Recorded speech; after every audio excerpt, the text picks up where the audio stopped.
Hello बेटे, यहाँ पे हम अपना चैप्टर कर रहे हैं कंज्यूमर प्रोटेक्शन, उपभोक्ता संरक्षण। ठीक है, तो सबसे पहले हम इसके मीनिंग की बात कर लेते हैं। मीनिंग की अर्थ क्या है कंज्यूमर प्रोटेक्शन का, उपभोक्ता संरक्षण है क्या। ठीक है, तो उपभोक्ता संरक्षण एक्चुअल में क्या है कि कंज्यूमर को किससे प्रोटेक्ट करना, कंज्यूमर का प्रोटेक्शन से रिलेटेड है।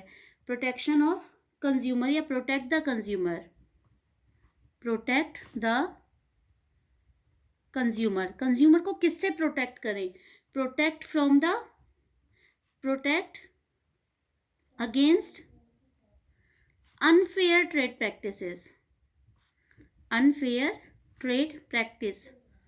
ठीक है, और अनफेयर ट्रेड प्रैक्टिस कौन कर रहे हैं, unfair trade practice of producers and sellers. I hope आपको मीनिंग क्लियर हो गया होगा। तो अब हम अगर मीनिंग की बात करें तो उपभोक्ता संरक्षण का क्या मतलब है, प्रोटेक्ट द कंज्यूमर मतलब उपभोक्ता को संरक्षण प्रदान करना, किससे, अगेंस्ट अनफेयर ट्रेड प्रैक्टिसेस मतलब अनफेयर अनुचित व्यवहार से। और अनुचित व्यवहार किसके द्वारा किया जा रहा है, जो कि उत्पादक और विक्रेता द्वारा किया जा रहा है। ठीक है, तो हम इसको इन शॉर्ट बोल सकते हैं कि इसका अभिप्राय उपभोक्ताओं को उत्पादकों तथा विक्रेताओं के अनुचित व्यवहार से सुरक्षा प्रदान करना है। ठीक है, I hope it is clear, meaning clear हो गया होगा आपका। It refers to protect the consumers against the unfair trade practices of producers and sellers. Okay, आगे बढ़ते हैं। इसके बाद अब हम देखते हैं कि भाई अनफेयर ट्रेड प्रैक्टिसेस हैं कौन सी, ऐसी कौन सी अनफेयर ट्रेड प्रैक्टिसेस हो रही हैं।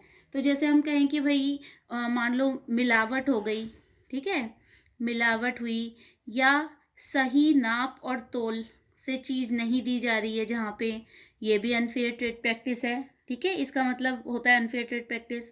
या क्या हो सकता है, आपको अच्छी क्वालिटी की वस्तु नहीं दी जा रही, ठीक है, सही क्वालिटी की वस्तु ना होना, ये भी एक अनफेयर ट्रेड प्रैक्टिस है। क्लियर।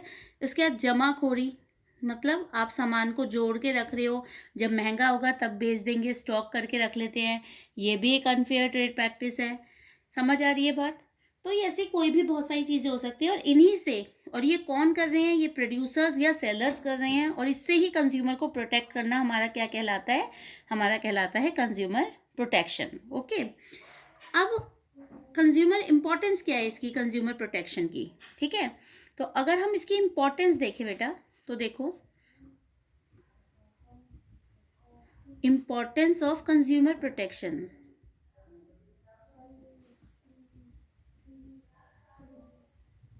क्या इंपॉर्टेंस है, तो ये जो इंपॉर्टेंस है हम दो बिहाफ पे देखते हैं। एक तो from consumers point of view,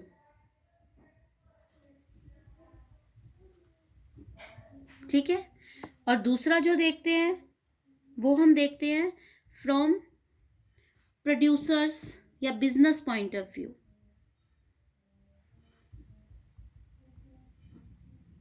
okay, अब प्रोड्यूसर्स के पॉइंट ऑफ व्यू से क्या होगा, कंज्यूमर पॉइंट ऑफ व्यू से क्या क्या हो सकता है पॉइंट, भाई कंज्यूमर के लिए क्यों महत्वपूर्ण है उपभोक्ता संरक्षण।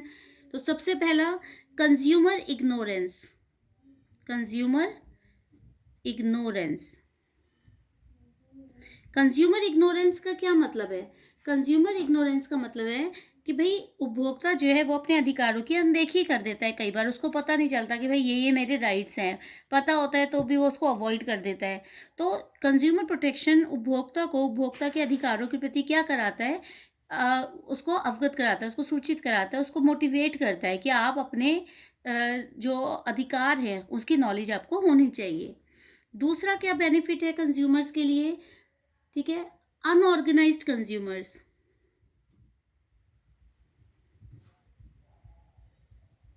अनऑर्गेनाइज्ड कंज्यूमर्स का क्या मतलब है कि जो उपभोक्ता है वो असंगठित है, उपभोक्ता वर्ग, और वो अगर कुछ ऐसे प्रॉब्लम देखते भी हैं तो वो इस चीज़ से बचते हैं कि भाई हम इसके विरुद्ध, मैं अकेला कंज्यूमर क्या आवाज़ उठाऊं। तो कंज्यूमर प्रोटेक्शन लोगों को, उपभोक्ताओं को आपस में एकजुट होकर गलत चीज़ के विरुद्ध आवाज़ उठाने के लिए प्रेरित करता है।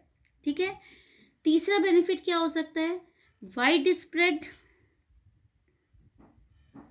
Exploitation of consumers.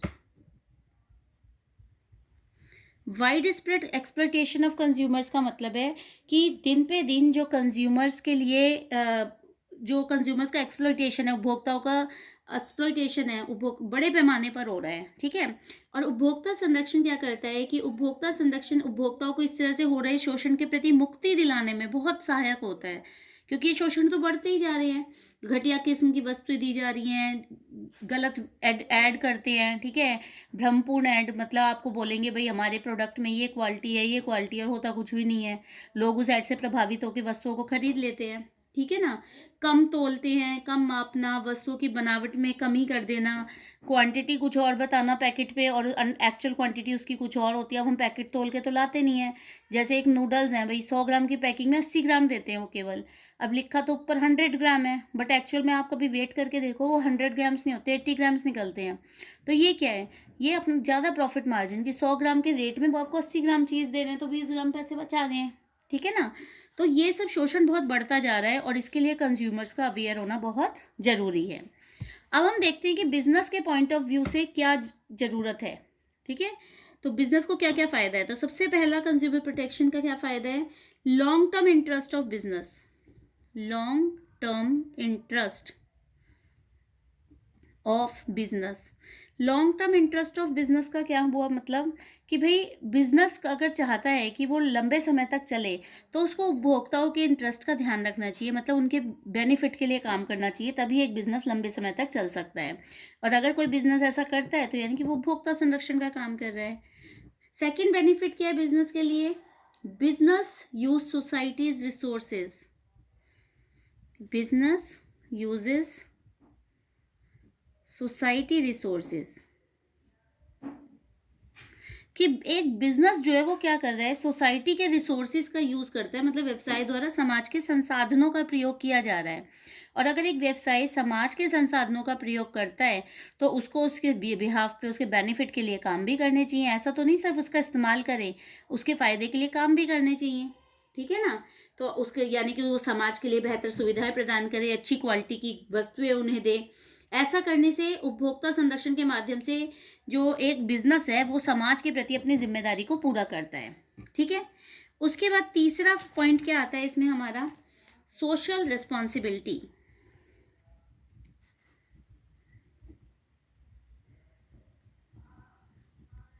कि ये एक बिजनेस का सामाजिक उत्तरदायित्व है कि वो जिस समाज में रहता है उस समाज के बेनिफिट के लिए ही उसको क्या करने चाहिए, काम करने चाहिए।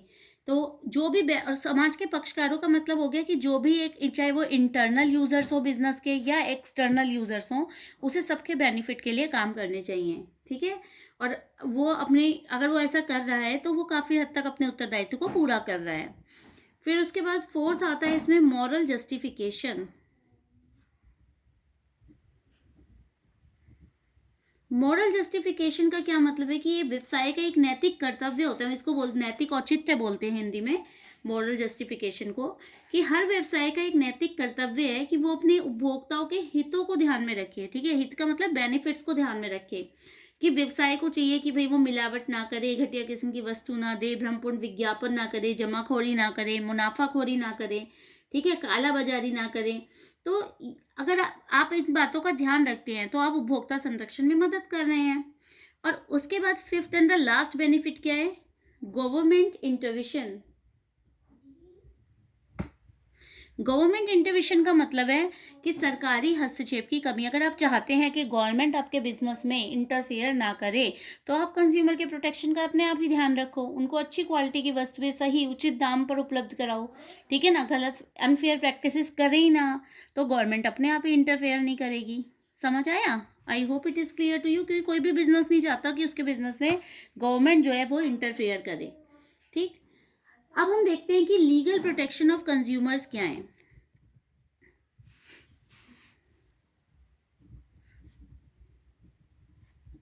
लीगल प्रोटेक्शन ऑफ कंज्यूमर्स,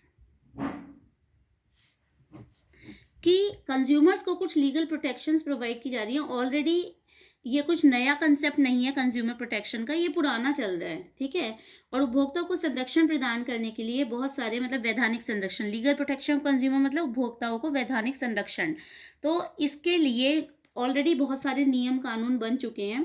जैसे सबसे पहले एक आपका आता है उपभोक्ता संरक्षण अधिनियम 1986, ठीक है, इसको बहुत फेमस है ये तो।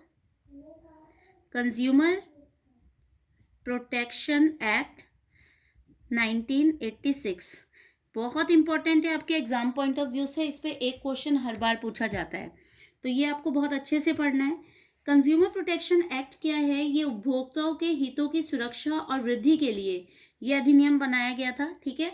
और इस अधिनियम में दोषयुक्त वस्तु यानी कि डिफेक्टिव गुड्स, अपूर्ण सेवाएं मतलब डेफिशिएंट सर्विसेज, और अनुचित व्यापार व्यवहार यानी कि अनफेयर ट्रेड प्रैक्टिसेस और उपभोक्ता शोषण के अन्य माध्यमों के विरुद्ध सुरक्षा प्रदान करता है ये, ठीक है।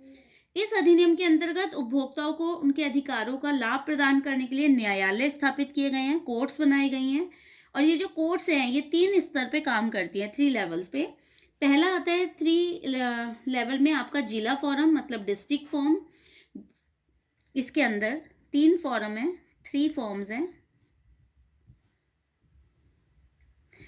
3 फॉरम कौन कौन सी हैं, ठीक है। 3 फॉरम में पहले आपकी आती है डिस्ट्रिक्ट फॉर्म,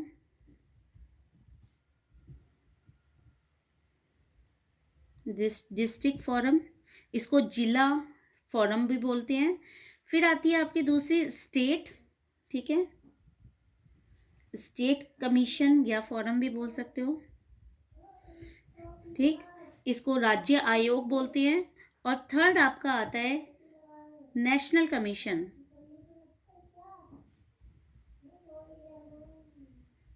नेशनल कमीशन मतलब राष्ट्रीय आयोग। ये तीनों अपने लेवल पे काम कर रही हैं उपभोक्ताओं को संरक्षण प्रदान करने के लिए। और इसके अतिरिक्त उपभोक्ता संरक्षण के पक्ष यानी फेवर्स और कॉजेस को बढ़ावा देने के लिए और उपभोक्ताओं को शिक्षित करने के लिए कुछ काउंसिल्स भी हैं,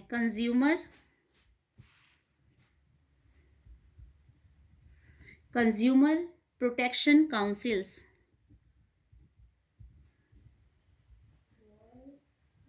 ठीक है, इसके लिए एक सेपरेट वीडियो मैं आपके अभी अपलोड करूँगी, आप उसको ज़रूर देखना, क्योंकि ये बहुत इंपॉर्टेंट टॉपिक है और इस पर एक क्वेश्चन बनता ही बनता है।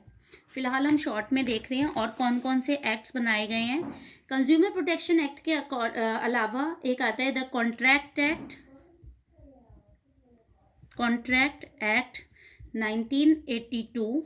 उसके अलावा आपका आता है कॉन्ट्रैक्ट एक्ट, जो है ये जो भी अनुबंध के पक्षकार है मतलब जिनके बीच में कॉन्ट्रैक्ट हुआ है उनके लिए एक लाइबिलिटी स्पष्ट करता है कि भाई अगर आपने किसी चीज़ का कॉन्ट्रैक्ट किया है तो आपकी लाइबिलिटी है कि आप उस चीज़ को पूरा करो, ठीक है।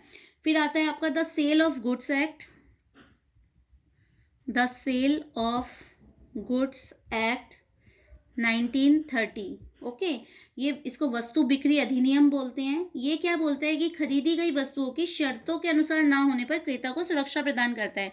अगर आपने जो गुड्स खरीदी हैं वो उन शर्तों के अनुसार नहीं है जिन पे आपने इनको खरीदा था, तो ये आपको प्रोटेक्शन देता है इसके अगेंस्ट में, ओके। फिर उसके बाद आपका आता है एक the essential commodities act 1955, okay.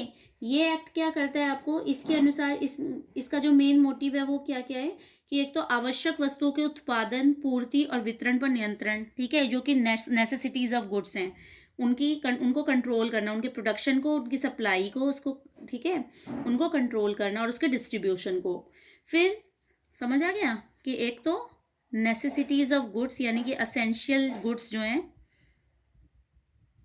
Essential goods, इनकी सप्लाई, प्रोडक्शन और डिस्ट्रीब्यूशन, इसको कंट्रोल करना इसका मेन मोटिव है। इसके अलावा मूल्यों की वृद्धि पर नियंत्रण रखना, ठीक है, कि कॉस्ट इंक्रीज ना हो, limit of cost of good, ठीक है, इसकी वृद्धि पर नियंत्रण रखना, इसको लिमिट में करना। और तीसरा जो भी आपका जैसे काला बाजारी यानी कि जो ब्लैक मार्केटिंग है,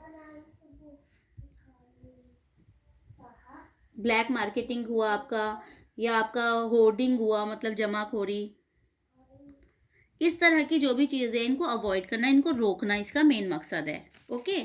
इसके अलावा आपके कुछ और भी आते हैं इसमें एक्ट, जैसे आपका एक आता है इसमें एग्रीकल्चर प्रोड्यूसेस, एग्रीकल्चर प्रोड्यूस, ठीक है, एक्ट। एग्रीकल्चर प्रोड्यूस मतलब ग्रेडिंग एंड मार्केटिंग इसमें शामिल होता है, और ये है आपका 1937। तो इसके अंदर जो भी एग्रीकल्चर प्रोडक्ट है उनको अलग अलग उनके श्रेणी बनाकर और उनको फिर ग्रेडिंग करना और उनके प्राइस डिसाइड करना, ठीक है। फिर इसके अलावा आपका आता है the prevention of food adulteration, food adulteration act 1954, ठीक है। इसका क्या काम होता है कि जो भी मिलावट के विरुद्ध उपभोक्ताओं को ये संरक्षण प्रदान करते हैं, ठीक है, मिलावट से। फिर उसके बाद आपका आता है एक the standards of weights and measure act 1976। ये जो एक्ट है आपका, ये आपको सही बाट और नाप तोल के बारे में प्रोटेक्शन प्रदान करते हैं कि भाई जो भी सही होना चाहिए तोलने के लिए, कम नापते हैं अगर तो उसके विरुद्ध आप इसके में आवाज़ उठा सकते हो इस एक्ट के अकॉर्डिंग। फिर आता है आपका द ट्रेडमार्क एक्ट 1999। तो ट्रेडमार्क का तो आपको पता ही होगा कि ये जो पहले ट्रेड एंड मर्केंडाइज एक्ट था 1958, ये उसके स्थान पे बनाया गया था, और ये जो अधिनियम है ये ट्रेडमार्क के गलत प्रयोग किए जाने के विरुद्ध उपभोक्ताओं को संरक्षण प्रदान करता है। कोई मेरे ट्रेडमार्क को यूज़ करता है अगर मेरे प्रोडक्ट के, तो मैं उसके खिलाफ आवाज़ उठा सकती हूँ इस एक्ट के अकॉर्डिंग। फिर एक आता है द कॉम्पिटिशन एक्ट 2002, ठीक है। कंपटीशन एक्ट 2002 जो है वो आपको सही मतलब एकाधिकार और अवरोधक, जैसे मतलब मान लो कि कोई कंपनी आई और उसने मार्केट पे पूरा आधिपत्य जमा लिया, वो आपको सामान नहीं बेचने दे रही, कंज्यूमर्स को आपके पास नहीं आने दे रही, तो ये उसके खिलाफ हमें सुरक्षा प्रदान करता है। और last but not the least the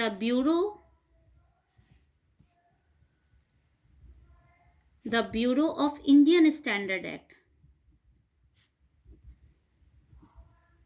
Indian standard act. ये जो एक्ट है ब्यूरो ये जो है आपका, ये इसके अंतर्गत भारतीय मानक संस्थान की स्थापना की गई है। मतलब भारतीय मानक संस्थान जो प्रोडक्ट्स को मार्का प्रदान करते हैं, जैसे कि आपने सुना ही होगा कि भाई अगर इलेक्ट्रिक प्रोडक्ट है तो ISI मिलेगा, है ना, ये जो आपके अगर जो फूड प्रोडक्ट होते हैं उस पर अलग मार्का होता है, समझ आ रहा है। तो ये सारे जो फूड मतलब जो मार्का है, मार्का से रिलेटेड, उसके लिए ये इंडियन स्टैंडर्ड एक्ट बनाया गया था 1986। The bureau of Indian standard act 1986 में ये आया था। तो विभिन्न उत्पादों की मतलब क्वालिटी स्टैंडर्ड निर्धारित करना इसका काम है, और जो कंपनी इन प्रमापों को पूरा करती है उसे BIS जो है, BIS मतलब ब्यूरो ऑफ इंडियन स्टैंडर्ड, तो ये जो BIS है उसके अंतर्गत ISI मार्क जारी किया जाता है। और ये उत्पादन ISI मार्क आपको पता ही है कि ISI मार्क जो है ये उत्पादन के उच्च क्वालिटी के होने का प्रमाण होता है, ठीक है। आई होप ये समझ आ गया होगा। तो we will meet in our next video. Thank you.